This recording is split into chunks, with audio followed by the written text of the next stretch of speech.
Hi friends, నేను మీ పల్లెటూరు అమ్మాయిని. ఈరోజు మా పిల్లల స్కూల్లో ఫేర్వెల్ పార్టీ అండి. ఈరోజు మా పిల్లలు డాన్స్ పర్ఫార్మెన్స్ చేస్తున్నారు. మా పిల్లలు డాన్స్ కోసం ఎలా రెడీ అయ్యారో చూడండి. నేను రెడీ చేశారు అనుకుంటున్నారేమో, మీరైతే తప్పుగా అర్థం చేసుకున్నట్టేనండి. నేనైతే కాదండి, మా చెల్లెలు అయితే రెడీ చేసింది. మార్నింగ్ నుంచి పాపం రెడీ చేసింది, కానీ వాళ్ళు డాన్స్ టయానికి అయితే రాలేకపోయిందండి.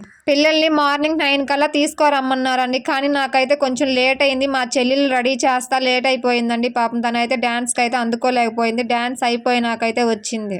మా పిల్లలు ఇంత బాగా డాన్స్ వేస్తారని అయితే ఊహించలేదండి. నాకైతే సడన్ సర్ప్రైజ్ అనుకోవచ్చు. చాలా బాగా డాన్స్ వేశారండి. చిన్న పిల్లలు ఎంత క్యూట్ గా వేశారు. మా పిల్లలు డాన్స్ పర్ఫార్మెన్స్ తర్వాత ఈ పాప అయితే భరతనాట్యం చేసిందండి. సినిమాలో చూసినట్టే చాలా బాగా వేసిందండి. అచ్చమ శివ దిగి వచ్చినట్టే అనిపించింది. ఈ ఫేర్వెల్ పార్టీ చూస్తే మా 10th క్లాస్ ఫేర్వెల్ పార్టీ అయితే గుర్తొచ్చిందండి. అప్పటి రోజుల్లో మేము కూడా ఇలానే ఫేర్వెల్ పార్టీ మా ఫ్రెండ్స్ తో కలిసి చేసుకున్నామండి. చాలా హ్యాపీగా అనిపించింది. ఈ వీడియో మీకు ఎలా అనిపించిందో కామెంట్ చేసి మన ఛానల్కి అయితే లైక్ చేసి మన ఛానల్ని సబ్స్క్రైబ్ చేసుకోండి ఫ్రెండ్స్. బాయ్.